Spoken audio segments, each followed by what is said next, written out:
Atış serbest. Bu ilk atışım ha. Tırsıyorum. 3, 2, 1. Emniyet açık mı? Açık. Mekanizma kurulmamış. Bir daha kur istersen. Ya da mermiyi patlatmadı. Evet, bu bir problem aslında şu anda. Ben de sürpriz yaptın zannettim. Bismillahirrahmanirrahim. Bir saniye.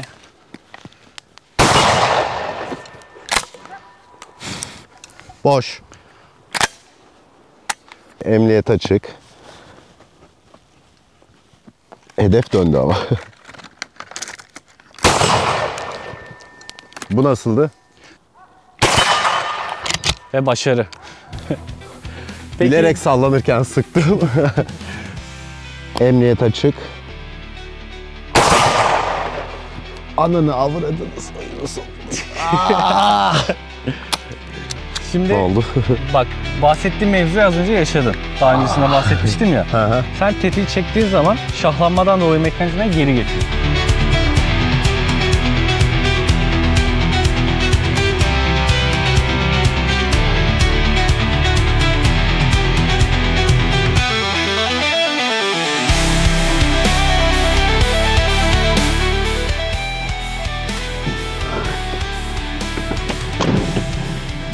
Bugün günlerden ne? Günlerden pazar. Yani atış günü. Güzel bir mekanımız var. Oraya gideceğiz. Tüfek testlerimizi yapacağız. Bir şeyler yer içeriz. Hazırlıkçılık konuşuruz. Biz de çene düşük olduktan sonra vakit her türlü geçer. Hem de güzel geçer. Güzel bir gün bizi bekliyor o zaman. Hazırsanız başlayalım dostlar.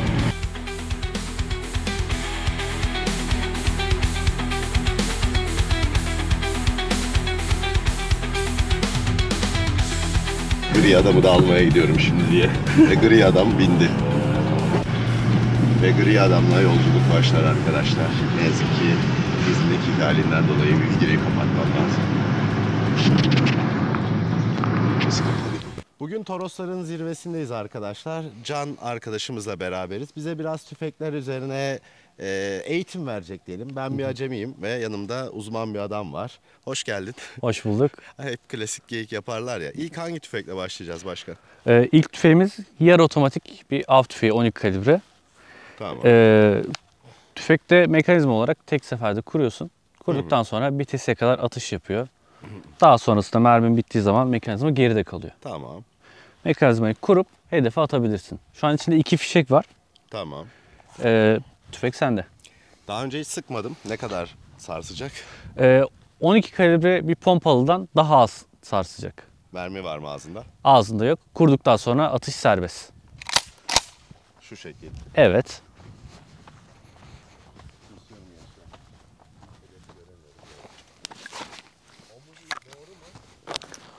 Omuz açın gayet yerinde. Birazcık öne yatabilirsin.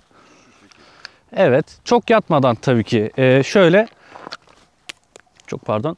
Hedef noktasını doğrulttun. Doğrult istersen. Açın doğru. Tüfeği tutuş pozisyonun doğru. Ama sadece şu an kasıyorsun. Kendini birazcık salman lazım. Tamam. Çok serbest bırakmayacaksın tüfeği. Çok sıkmayacaksın. Birazcık öne yatarak tüfeği tepmesini Şöyle iyi mi benim şu an? gizleyeceksin. Pozisyonu şu anda çok iyi. Atış serbest. Bu ilk atışım ha. Tırsıyorum. 3, 2, 1. Emniyet açık mı? Açık. Mekanizma kurulmamış. Bir daha kur istersen. Ya da mermiyi patlatmadı. Evet, bu bir problem aslında şu anda.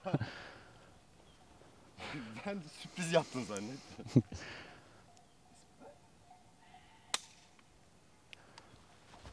Bir saniye. Alıyorum. Şu anda bir problem var. İğne vurmamış.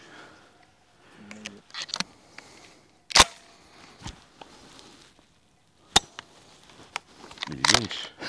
Şu anda yılların durumunu saçma sapan bir durum yaşıyoruz. Beni bulur abi zaten böyle şeyler.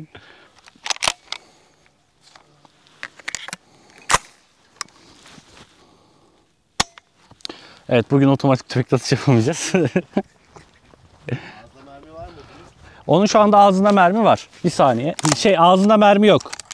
Geliyorum. İstersen baştan bir giriş yapalım. Tüfek elimizde patladı çünkü. Bunu da yayınlayabiliriz. Dert değil aslında. Dolumdan bahsedeyim. İçerisinde şu anda 2 fişek var zaten. Tamam. Normal boru tipi bir şarjör olduğu için alttan beslemeyle dolum yapabilirsin.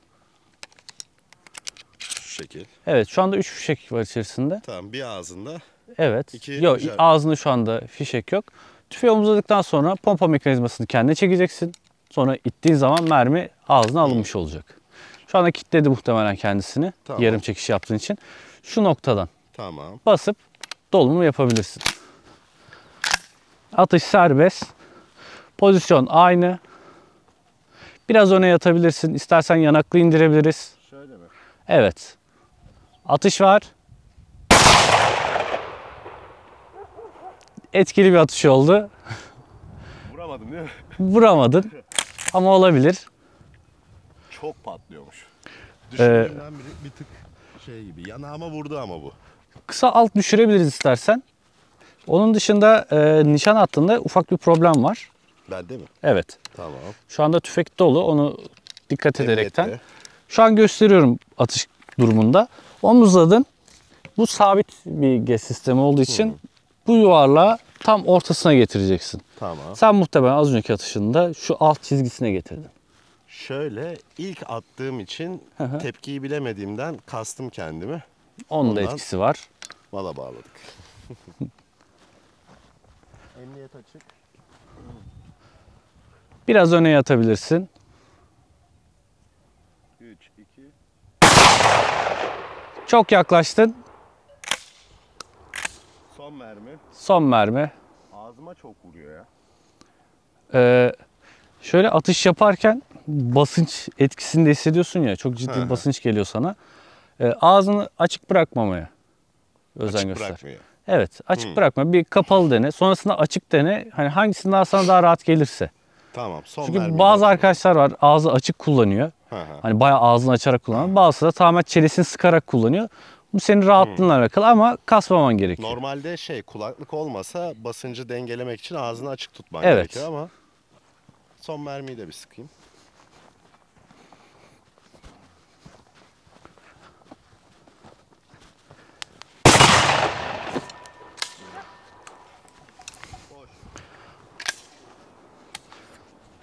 Evet, Emniyette. bu başarı.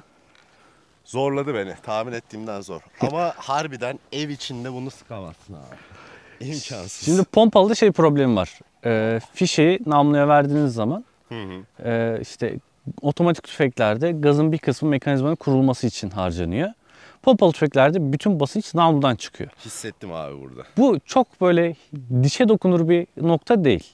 Ama şimdi esas tepmeyi burada göreceksin. Şimdiki az önceki mesela pompalı tüfeğimiz el savunmasında kullanılabilir, plastik mermi atmak için kullanılabilir, taktik atıcılıkta kullanılabilir. Ama poze av için kullanılır. Anladım. Trap sportif atıcılar için kullanılır, atışlarda kullanılır. Hemen buna uygun birkaç fişek getireyim ben. Bunda bir test yapacaksın. Onunla mı başlayacağız? Onunla başlamayacağız. Şuradan omuzlasam daha iyi yemedi. Aynen.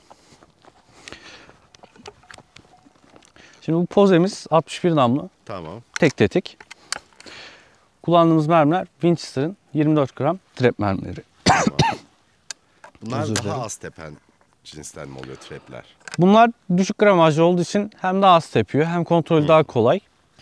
Ve çok rahatsız edici bir mermi değil. Bunun dışında namlu çıkış hızları çok yüksek.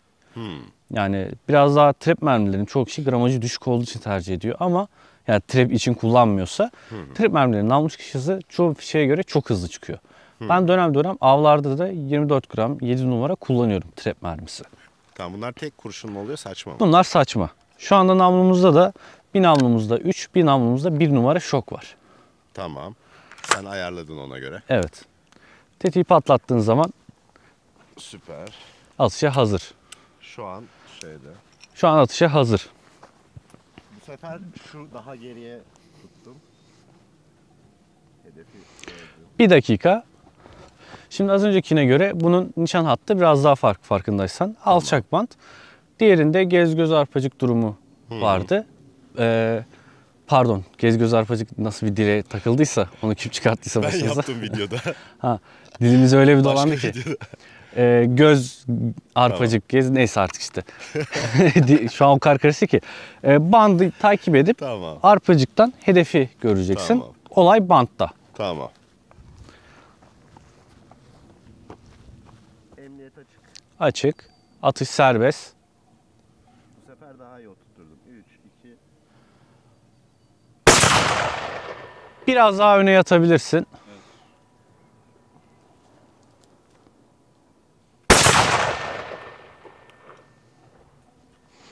Gayet. Tim diye ses geldi ama. İkisinde de vurdun hedefi. Yani saçma olduğu için birazcık daha faydalı oldu. Bir tane daha denemek ister misin? Şimdi kapat.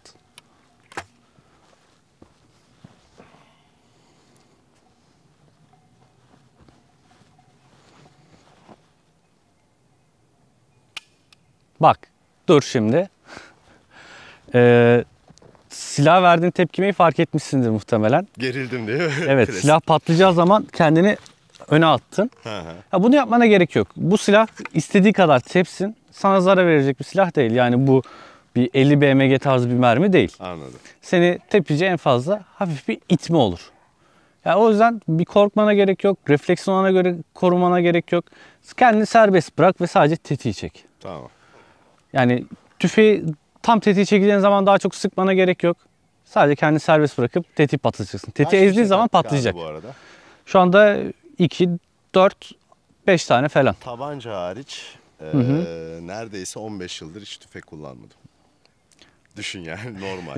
O zaman seni biraz daha tabancaya yakın kalibreye çevireceğim şimdi. Bunu bir atışını yap. Tamam. Okey. Emniyet açık.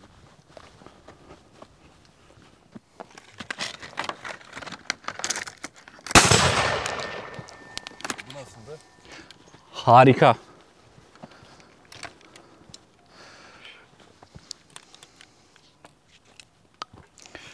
Alalım. Bunları toplayıp dolduruyor muyuz? Onları toplayıp çöpe atıyoruz. Şimdi Süper. elimizdeki 36 çap bir tüfek. Bunun tepmesi yok denecek kadar az, sesi yok denecek kadar az. Kulaklıksız atış yapabilirsin bununla. Tabii şimdi sportif olarak atıcılık yapıyorsanız, gittiğinizde 50-100 fişek atıyorsanız kulaklıksız atmayın. Yani Tamam. 50-100'de problem ama şimdi bizim burada 3 fişeğimiz var. Dolumunu yapıyorum ben. Fişekler YAF 36 kalibre. Tamam. Ben Ben bir kulaklıkla bir tane sıkayım. Sonra Tabii ki. bir deneyeyim. Bunda mekanizmada levyeyi tamamen itip tamamen Tamam. çektiğin zaman atışa hazır olacak. Sonra buradaki mandala basmazsan ateşlemez. Sıkacağım. Sıkarken sıkacaksın. Tamam. Bunu birazcık sıkacaksın. Aynı şekilde bu düşük bant bu noktayla bu noktayı birbirine sıfırladıktan sonra hedefi göreceksin. Tamam. Atış sende. Şimdi şu şekilde sonuna kadar aldın. Evet. Ağzına geldi. Sona kadar İndirdim, iteceksin. Şu anda itti. Omuzladım. Biraz öne yatabilirsin daha rahat bir nişan attığı için. Emniyet. Emniyet Sıkma mekanizmayı sıkman gerek yeterli. Sıktım. Hazır. Şu an hedefi vurdun. Bekle. Aldım.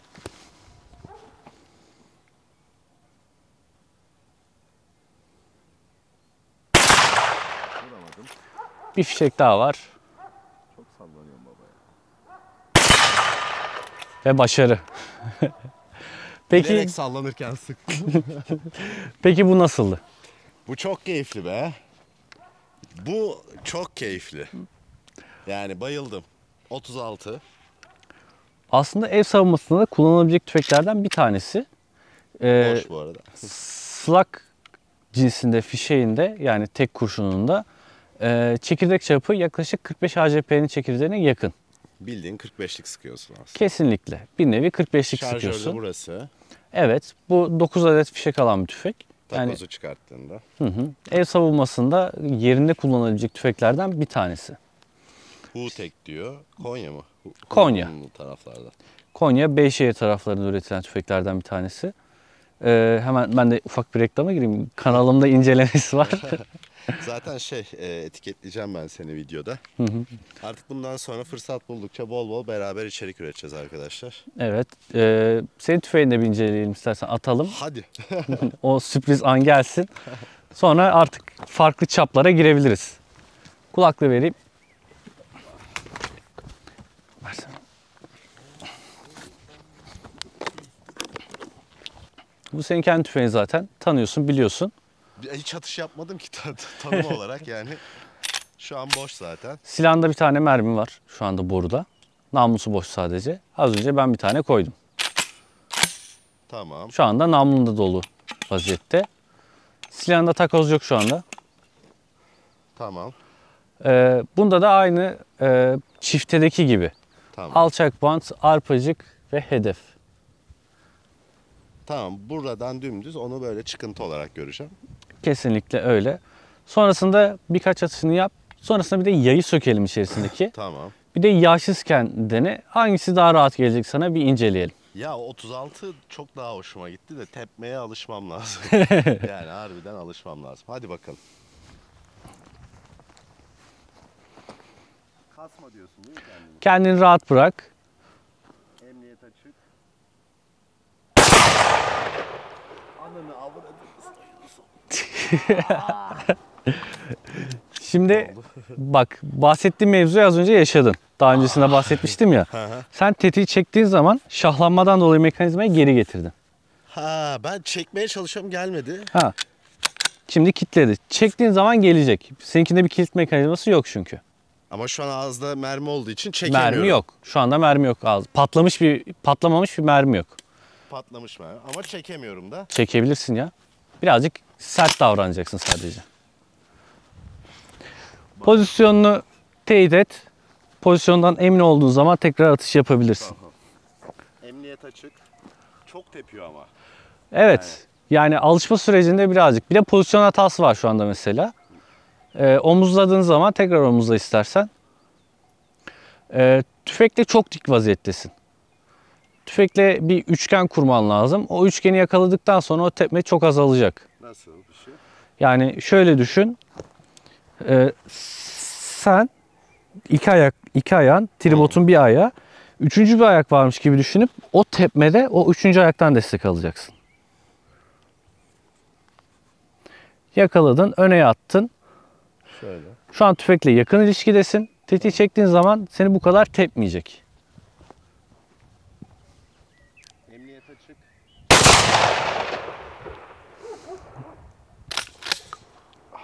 Bayağı tepti ya. Harbiden yoruyor. Tüfeği o zaman fazla serbest bırakıyorsun. Yani bu tüfeği kavradın. Bir de sen at abi. Alayım, kulaklığı alayım. Geçirirsen çok sevinirim. Tamam mı? Ha. Ya mahvoldu.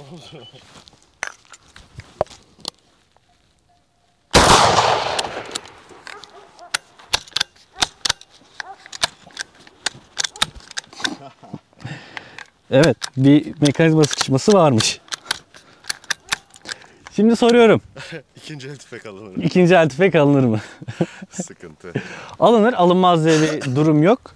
Sadece biraz bakıma ihtiyacı var. Yılların vermiş olduğu dinlenmişlik var şu an Büyük üzerinde. ihtimal hiç bakım, yağ falan takılmadı abi. Hiç sökülmeden biz şu anda atış yapmaya başladık. Hiç temizlemedik. Sen dedin ya zaten bir zorlayalım bakalım. Yok. Fazla zorlayamadık. Bunu söküp incelemesini de öyle yapalım. Hem sökelim bir de atalım. Şimdi ben sana birkaç şey yapmak istiyorum. Bunlardan bir tanesi yüksek gramajlı fişekler denettirmek istiyorum. Yani tepmeden rahatsız oluyorsun ya şu anda. Yüksek tepmeyi bir görmeni istiyorum. Yüksek tepmede ne yaşayacağını görmek istiyorum. Şimdi sana 50 gram deneteceğim. 50 gramdan sonra biraz daha düşürelim gramajı. Tamam. 24 gram atalım. 24'ün ardından da 32 gram atalım. İlginç oldu. Tüfek de gitti. Tüfeğimiz aramızdan ayrıldı. Ama yok, bu normal bir şey. Hani bunca yılın vermiş olduğu birikim ve yorgunluk var tüfeğin üzerinde şu anda. Tüfeğin içinde patlamış bir fişek olduğu için şu an rahatça söküyorum. Yoksa bu şekilde doluyken tüfeği sökmek doğru bir hareket değil.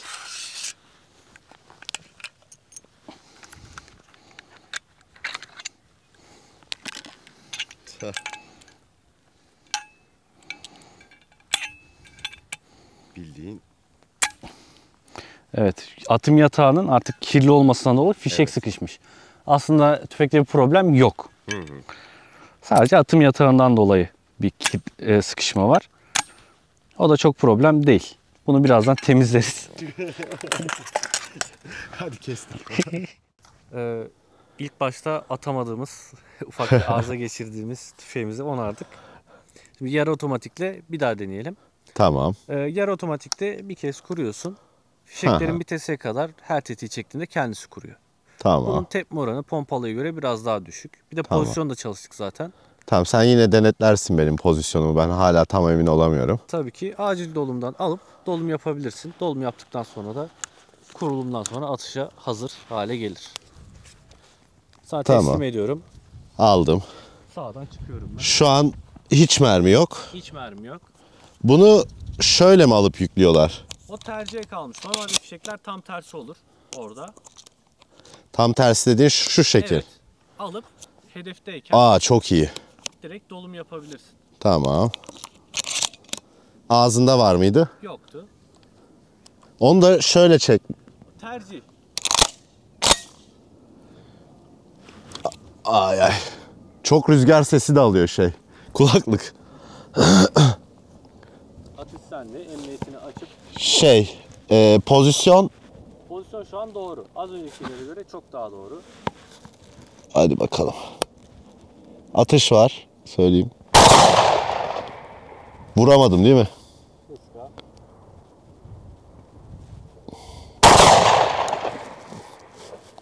Var mı başka? Başka yok şu anda. Yok. Şuradaki düğmeden basıp tetiği düşürebilirsin güvenli noktaya. Bu tetik düşürürken de havaya düşürmüyoruz değil mi? Havaya düşürmüyoruz. Olabildiğince yere bakan, sekmeyecek, güvenli bir noktaya düşürüyoruz. Niye? Yani oldu da üçüncü bir fişek vardı. Fark etmedik. Öncesinde Çok vardı. oluyor. Tabancada bile çok Çok oluyor. fazla yaşanabiliyor. Ya da fişek sıkıştı içerisine, dolu fişek. Oo, Tetiği düşürünce güvenli bir noktadaysa zaten bu sefer öldürücüye geçiyor durum. tabii. Öncelikle diğer pozisyonlara göre nasıldı? Pozisyondan konuşalım. İyiydi. Daha hoş. Yani bunu daha çok silah gibi hissettim ya. Ya böyle de otomatik verdi ya, yarı otomatik. Çok daha keyif aldım. Ama ben dediğim gibi herkesin bir tane pompalısı olacak. Ondan sonra yarı otomatik zaten olmazsa olmaz. Benim fikrimden göre. Ama pozisyona benim bayağı çalışmam lazım. Yani bu nasıl söyleyeyim? Yani Tepmeyi öyle tüfeği aldım. Hani millet düşünüyor ya, eve koydum. Bir şey oldu, kullanırım. Bok kullanırsın. Kullanamazsın yani. Anladın mı? Daha şunu vuruyorsun, vuramıyorsun. Bir de tepkisine alışık değilsin.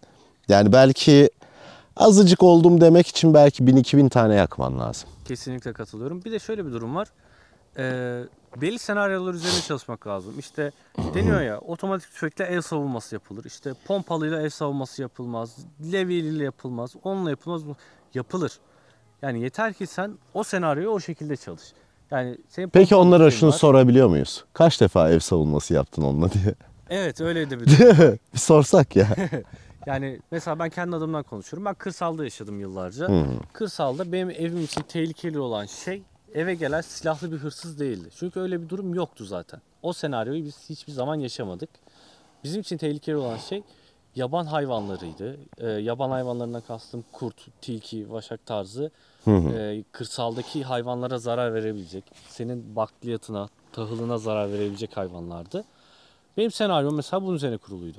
Benim senaryom neydi? Bahçede uzun mesafeden atış yapabileceğim, krizi yönetebileceğim, öldürücü olan mermilerdi. Ev savunması içinse biraz daha kırsaldan biraz daha modern bir toplum noktasında yaşamaya başlayınca, modern dediğim yanlış bir cümle oldu aslında. Şehir. Biraz daha değil mi? şehir bir yaşamına girdiğim zaman pompalı tercih ettim. Plastik mermi kullanıyordum. İşte çünkü neydi? Vicdanım ağırdı. Karşımdakini öldürmek istemiyordum. Şu anda mesela eşimle beraber yaşıyorum. Evimde otomatik tüfekle ev savunması yapıyorum ve tamamen slak. Yani eğer ki birisi benim kapıma kadar gelmişse, artık o durumu yaşamışsam, kapımdan içeriye girmeden Daha kapının arkasındayken onu durdurma odaklı çalışıyorum. Silahın içerisinde 7 mermi oluyor. Acil dolumda 6 fişeğim var. Bir tane hızlı dolum. Onun dışında kemerim. Ya, evimi korumam gerekiyordu. Ve ben bu senaryo üzerine çalışıyordum. Pompalı varken pompalı üzerine antrenmanlar yapıyordum. Yani yılda ben 10.000 mermi atıyorsam, 10.000 tabii ki abartılı bir rakam. Yani bunu Bir an düşündüm, atabilir misin? Nereye? onun Çarpalım abi bütçemiz yok. hesap makinesi. Yoksa atarsın. Bütçemiz olsa hepimiz atarız abi. 1000 fişek diye düşünelim. Bir fişeğin ben eskiden mesela pompalıyla ev savunması yaparken 500 tanesini pompalıyla antrenman mermisi, 500 tanesini de av mermisi olarak kullanıyordum. Şu anda tarzım değişti, planlarım değişti, savunma şeklim değişti. Şu anda 500 mermiyi ben otomatik tüfekle yapıyorum. Kalan 500'ü de av sezonunda değilsem, av yapmıyorsam 36 kalibreyle hedef, keyif atışı yapıyorum. Artık buna döndü işler. Yani kimin ihtiyacı varsa o senaryo üzerinden çalışması lazım. Tabii herkes bir ahkam kesiyor ama o öyle olmaz, bu böyle olmaz, şudur budur. Yani bu nasıl oluyor biliyor musun? Mesela birisi oradan konuşuyor. Sonra yankı odası gibi herkes o yankıyı duyuyor ve sonra insanlar tekrar aynı şeyi tekrar etmeye başlar ve aynı şeyi tekrar edip duruyorlar. Kesinlikle. Sorsan kaç defa çatışmaya girdin? Yok. Kaç kere evini savunmak zorunda kaldın? Silahlı adamlar geldi kapına. 0. Ki yani şöyle düşünüyorum. Kapıma benim alkollü komşum geldi. Veya atıyorum benim belalı bir tipleme geldi. Aç lan kapıyı falan dedi. Yani kurma kolonun sesini duyar. Hadi yallah derim. Yine ateş etmem çünkü şey var. Yani adam silah çekmemiş, anladın mı? 112 ara bekle. Yani kim gelecek abi? Hangimizin böyle çok büyük silahlı düşmanları var? Ya olan vardır. Yani düşman edindiğimiz insanlar vardır ama onun dışında milletin ahkam keserken neden o ahkamı kestiğini ben artık açıklamasını istiyorum. Mesela hangi telsizi alayım? Senaryon ne? Hangi tüfeği alayım? Senaryon ne abi? Ya bir de şöyle bir durum var. Bizim ülkemizde özellikle böyle ev savunması, silahlanmaya başlayan insanlara bir grup silah karşıtı ya da boş beleş fikirleri olan kişiler olarak düşünüyorum. Sen ne var da kendini savunuyorsun? Yani sen ne kadar evini savunabilirsin? Ya da yivsiz tüfekle evin mi savunulur? Cephe mi savunulur? Arkadaşlar biz zaten evimizi sokaktaki adamdan savunmuyoruz. Ülkemizden gelip geçen kontrolsüz göçmenlerden savunuyoruz. Kontrolsüz, sınırsız mülteciden savunuyoruz. Tabii. Ne olduğu bilinmeyen, belinde silahlı, belki bu ırkçılık olarak gelecek ama Afgan'dan savunuyoruz evimizi. Tabii. Yani ben bunlarla problemim var. Benim Adamın kaide sokaktan koyduğu yok. geçenler değil. Neyse biz bu konuyu çok uzattık. Tamam hadi biraz İnsanlar daha atış sıkılacak. yapalım. Sıkılmazlar. Şimdi şey yapmak istiyorum ben.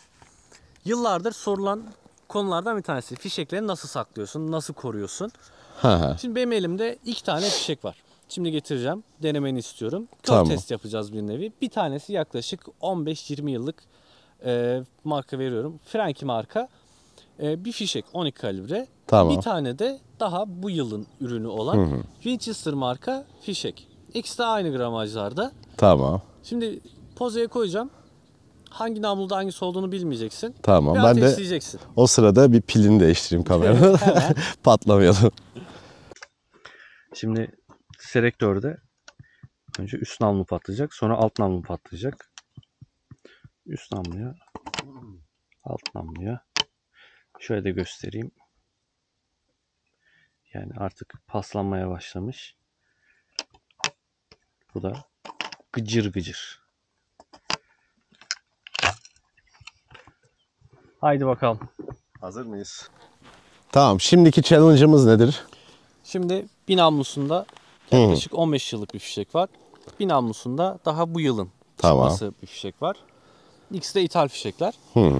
Yani patlama hissiyatı ikisinde sana hoş geçecek fişekler. Bir bakalım, pozisyonun belli.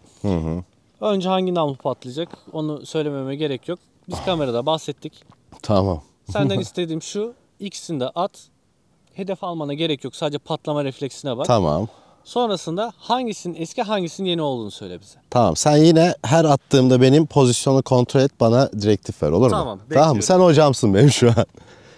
Şöyle hafif aldık. Emniyet açık mı? Açık.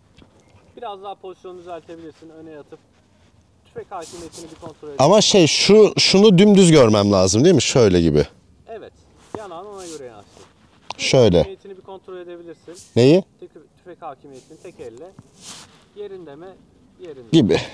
Pozisyonun doğru o zaman. Atışını yapabilirsin. Atıyorum. Dur.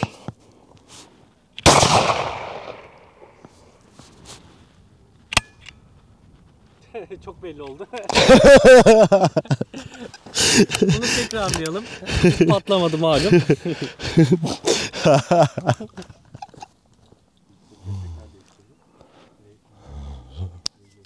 Bakmıyorum. Çok belli oldu ama o da. Abi patlamadı ya direkt. Tamam. Şu ayak hep şöyle gibi değil mi? Evet. Şöyle diz. Şu. Biraz daha yapabilirsin. Hakimiyetini kurdun. Şöyle. Atıyorum. Emniyet açık. Ananın. Siktir. Bir atışın daha var. Çok fena. Tamam, Bu ağrını mı koydun abi? Bu ağrı değil. İkisi de aynı gramajda. Biri eski, biri yeni. İkincisi eski ikincisi eski. İkincisi eski. Birincisi yeni. Birincisi yeni. Çok tepti. Ee, Hiç mi nemlenmedi? yakından gösterelim mi? Hiç mi nemlenmemiştir abi? Yani Şimdi yüklerken biz zaten gördük. Şimdi şöyle kırdım. sövdüm ama kusura bakma ama. Önce üst namlu patladı. Ha. Üst namludan çıkan fişek Eski fişek. eski fişek. Abi o neydi öyle? Alt namludan çıkan da yeni fişek. Yani neymiş? Bazı fişekler beklediği zaman bayatlayabiliyormuş. Evet. Ama çalışabiliyormuş. Çalışan da fena çalışıyormuş. Çok acıttı. Yani sövdüm kusura bakma ama. Estağfurullah. Şimdi tepme konusu malum. Ciddi bir konu. Şimdi ben sana sürpriz birkaç daha fişek denetmek istiyorum. Tamam. Fişeklerin gramajlarını sana göstereceğim. Sonra karışık bir şekilde yükleyeceğim. Tamam. Sen bir dene. Hangisinin kaç gram olduğunu tahmin edebilecek misin? Çok büyük challenge ya. Yani Tamam.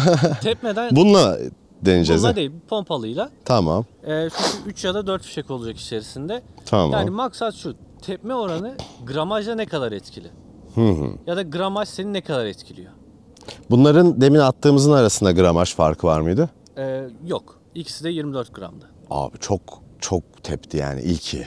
Yani ilginç bir şekilde çok tepti. Ya demin bak o kadar sıktık. Hiçbirinde öyle bir şey hissetmedim yani. Lank diye girdi bu buradan bir şey. Zorladı yani. Bir bakalım. Tamam deneyelim hadi. Benim yine tahmin etmem falan gerekiyor mu? Sadece şey yapacağız. Hangisi? Yani, yok. Yine tahmin edersen güzel olur. Tamam. Şimdi elimizdeki fişeklerden bahsedeyim. Bir tane Yakın plan çekelim mi abi? 76 gram. Buradan mı? O da olur. Fark yok. Bir tane 76 gram 76 milimetre 50 gramımız var. Bir tane 24 gramımız var. Tamam. Trap. Bir tane 32 gramımız var. Tamam. Bir tane de plastik mermimiz var. Tamam. Plastik merminin de barut hakkı oldukça düşük. Bu ne kadara geliyor? Yaklaşık 18 gram gibi bir şeye tekamül ediyor. İçindeki barut hakkı ama kendisi biraz daha az. Şimdi ben bunları karışık yükleyeceğim. Tamam. Hangi sırayla yüklediğimizi bir deneyeceğim. Hani ne kadar tepiyor ama şöyle söyleyeyim. Buna geldiği zaman gerçekten tepecek. O kadar diyorsun. O kadar diyorum. Var mı yakın açıdan? Sen bir dön arkanı istersen. Omuz çıkartmaz değil mi? Nasip.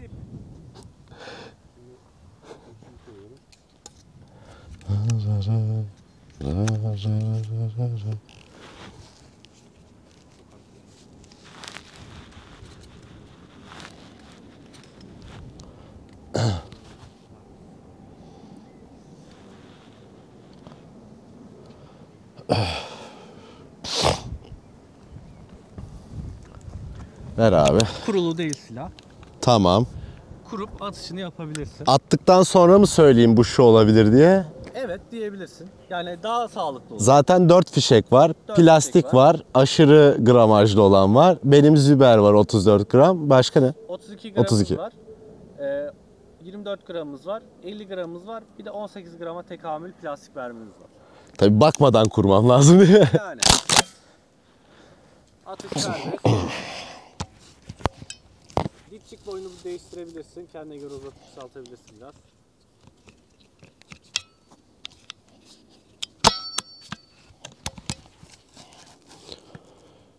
Her atışta kendini sert patlayacakmış gibi alıştır. O kadar diyorsun. Korkma ama sert atılacakmış gibi tüfeği sağlam tut. Emniyet açtım.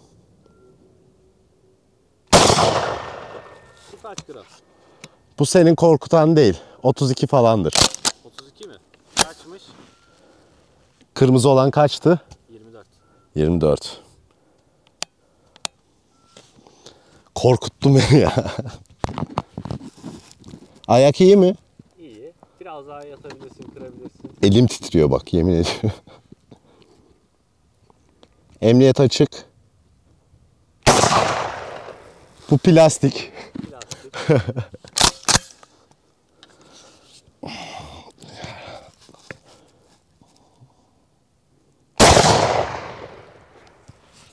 Bu belli abi.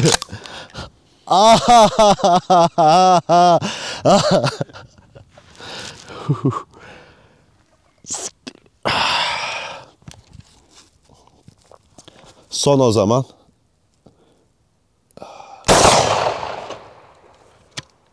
Bu da benimki miydi Züber? Bu da 32 gramdır. Abi bir şey diyeyim mi? Çok çalışmak lazım.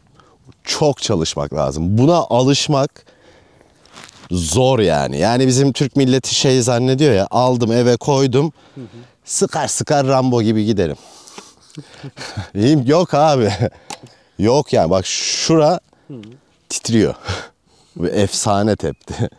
O zaman sana bir fişek daha da etmek istiyorum. Bu Tamam. da biraz tepecek. Küçük çaplı ama biraz tepecek bir fişek.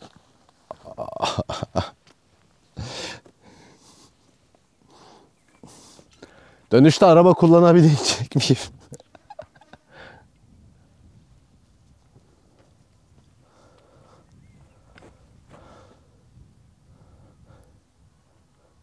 Hedef mi koptu yoksa yükseltiyor mu? Çekil oradan. Çekil oradan. Kulaklık takayım mı gene? Bunu takmana gerek yok. Ama bu çok tepecek. Çok tepecek. Allah Allah. Emniyet falan? Açık şu anda. Her defasında yavaş şey yapıyorum çünkü alışayım diye. Hedef döndü.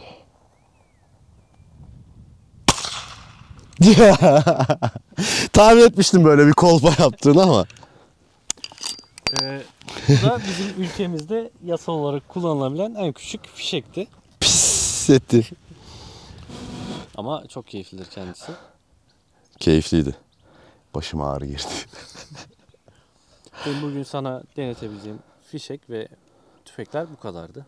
Süper abi. Şunu denemedik galiba. Sakınca var mı onu denemede? Hiçbir sakınca yok. Tamam. Bir de Onu da yatarak bir atış yatalım. deneyelim. Ha, o yatarak bir de hem bunu atarız, onu atarız. Pompalıya gerek yok. Yoruldum ben ya. Benim bunu atlatmam biraz sürer.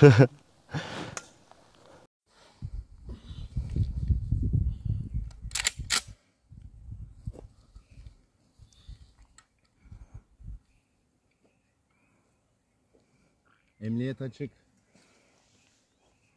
Hedef de yan döndü.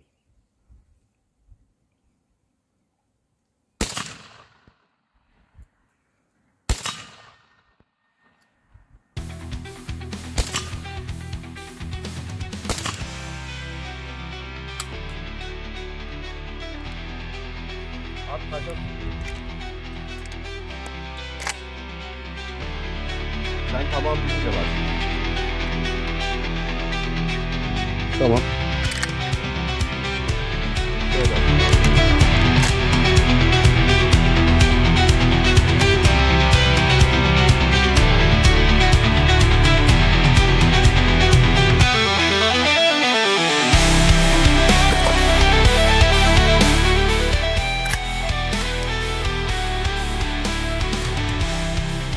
Öldüm.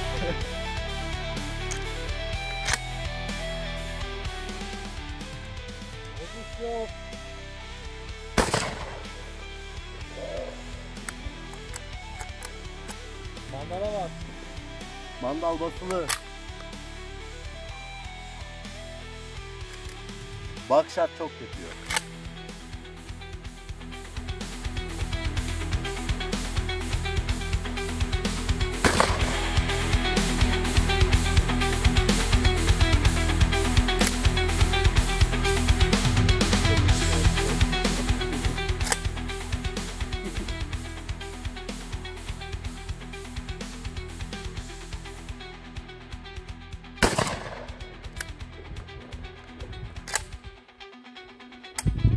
Boş.